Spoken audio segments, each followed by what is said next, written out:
Guarantee guarantee guarantee ಇದು guarantee news ಸುದ್ದಿ ಖಚಿತ ನ್ಯಾಯ ನಿಶ್ಚಿತ. ನಾನು ನಿಮ್ಮ ಕಾರ್ತಿಕ್.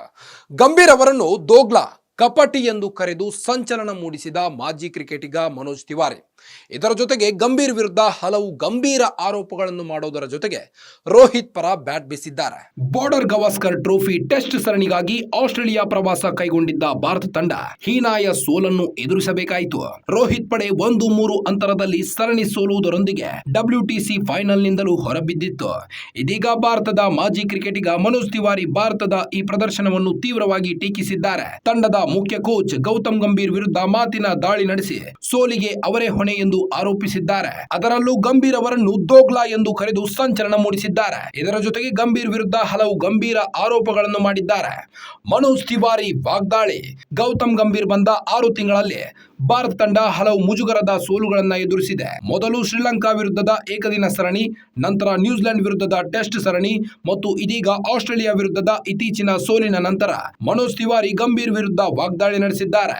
ಗೌತಮ್ ಗಂಭೀರ್ ಒಬ್ಬ ಕಪಟಿ. ಅವರು ಹೇಳಿದ್ದನ್ನು ನಿಜವಾಗಿ ಮಾಡುವುದಿಲ್ಲ. ಟೆಸ್ಟ್ ಸರಣಿಯ ಸೋಲಿನ ನಂತರ ರೋಹಿತ್ ಶರ್ಮಾ ಅವರನ್ನು ಮಾತ್ರ ದೂರಲಾಗುತ್ತಿದೆ.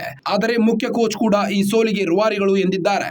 ಗಂಭೀರ್ ಮಾತ್ರವಲ್ಲದೆ ತಂಡದ ಸಹಾಯಕ ಕೋಚಿಂಗ್ ಸಿಬ್ಬಂದಿಗಳ ವಿರುದ್ಧವೂ ಸಿಡಿದಿರುವ ಮನೋಜ್ ತಿವಾರಿ ಮುಖ್ಯ ಕೋಚ್ ಹೇಳಿದ್ದನ್ನೆಲ್ಲ ಒಪ್ಪಿಕೊಳ್ಳುವ ಇಂತಹ ಬೌಲಿಂಗ್ ಕೋಚ್ ನಿಂದ ಏನು ಪ್ರಯೋಜನ?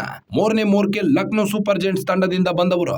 ಗಂಭೀರ್ ಕೂಡ ಅದೇ ತಂಡದಲ್ಲಿದ್ದವರು. ಆ ಬಳಿಕ ಕೋಲ್ಕತ್ತಾ ನೈಟ್ ರೈಡರ್ಸ್ ತಂಡಕ್ಕೆ ಸೇರಿಕೊಂಡ ಗಂಭೀರ್ ಅಲ್ಲಿದ್ದ ಅಭಿಷೇಕ್ ನಾಯರ್ ಅವರನ್ನು ಇದೀಗ ಕೋಚಿಂಗ್ ಸಿಬ್ಬಂದಿಯಾಗಿ ಆಯ್ಕೆ ಮಾಡಿಕೊಂಡಿದ್ದಾರೆ. ಈ ಇಬ್ಬರು ತನ್ನ ವಿರುದ್ಧ ಹೋಗುವುದಿಲ್ಲ ಎಂಬ ಕಾರಣಕ್ಕೆ ಗಂಭೀರ್ ಅವರನ್ನು ಆಯ್ಕೆ ಮಾಡಿಕೊಂಡಿದ್ದಾರೆ ಎಂದಿದ್ದಾರೆ. ಗಂಭೀರ್ ವಿರುದ್ಧ ಕ್ರೆಡಿಟ್ ಕದ್ದ ಆರೋಪ ಇಲ್ಲಿಗೆ ನಿಲ್ಲದ ಮನೋಜ್ ತಿವಾರಿ ಅವರು ಗೌತಮ್ ಗಂಭೀರ್ ವಿರುದ್ಧ ಕ್ರೆಡಿಟ್ ಕದ್ದ ಆರೋಪ ಹೊರಿಸಿದ್ದಾರೆ. ವಾಸ್ತವವಾಗಿ ಈ ಹಿಂದೆ ಗಂಭೀರ್ ತಮ್ಮ ನಾಯಕತ್ವದಲ್ಲಿ KKR ತಂಡವನ್ನು ಚಾಂಪಿಯನ್ ಮಾಡಿದ್ರು. ಈ ಗೆಲುವಿನ ಕ್ರೆಡಿಟ್ ಅನ್ನು ಗಂಭೀರ್ ಅವರಿಗೆ ನೀಡಲಾಗಿತ್ತು. ಈ ಬಗ್ಗೆ ಅಸಮಾಧಾನಗೊಂಡಿರುವ ಮನೋಜ್, ಗಂಭೀರ್ ಮಾತ್ರ KKR IPL ಗೆಲ್ಲುವಂತೆ ಮಾಡಲಿಲ್ಲ. ನಾವೆಲ್ಲ ಒಗ್ಗಟ್ಟಾಗಿ ಪ್ರದರ್ಶನ ನೀಡಿದಾಗ ಮಾತ್ರ ಪ್ರಶಸ್ತಿ ಗೆದ್ದೆವು. ಜಾಕ್ವೆಸ್ ಕಾಲಿಸ್, ಸುನಿಲ್ ನಾರಾಯಣ್ ಮತ್ತು ನಾನು ಪ್ರಮುಖ ಕೊಡುಗೆಗಳನ್ನು ನೀಡಿದ್ದೆವು. ಆದರೆ ಅವರಿಗೆ ಮಾತ್ರ ಕ್ರೆಡಿಟ್ ಸಿಕ್ಕಿತು ಎಂದಿದ್ದಾರೆ. ರೋಹಿತ್ ಗಂಭೀರ್ ನಡುವೆ ಬಿರುಕು. ರೋಹಿತ್ ಶರ್ಮಾ ಮತ್ತು ಗೌತಮ್ ಗಂಭೀರ್ ನಡುವೆ ಎಲ್ಲವೂ ಸರಿಯಾಗಿಲ್ಲ ಎಂದು ಮನೋಜ್ ತಿವಾರಿ ಅಭಿಪ್ರಾಯಪಟ್ಟಿದ್ದಾರೆ. ಇಬ್ಬರ ನಡುವಿನ ಮನಸ್ತಾಪದಿಂದಾಗಿ ತಂಡದ ವಾತಾವರಣ ಹದಗೆಟ್ಟಿದೆ. ಇಬ್ಬರ ಯಶಸ್ಸಿನಲ್ಲಿ ಯಾವುದೇ ಹೋಲಿಕೆ ಇಲ್ಲ. ರೋಹಿತ್ ವಿಶ್ವಕಪ್ ಗೆದ್ದ ನಾಯಕ.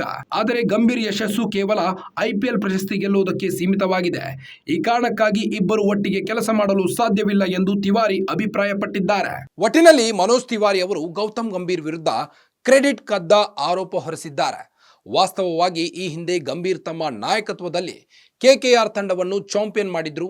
ಈ ಗೆಲುವಿನ ಕ್ರೆಡಿಟ್ ಅನ್ನು ಗಂಭೀರ್ ಅವರಿಗೆ ನೀಡಲಾಗಿತ್ತು. ಈ ಬಗ್ಗೆ ಅಸಮಾಧಾನಗೊಂಡಿರುವ ಮನೋಜ್ ತಿವಾರಿ. ಗ್ಯಾರಂಟಿ ನ್ಯೂಸ್ ಸುದ್ದಿ ಖಚಿತ ನ್ಯಾಯ ನಿಶ್ಚಿತ.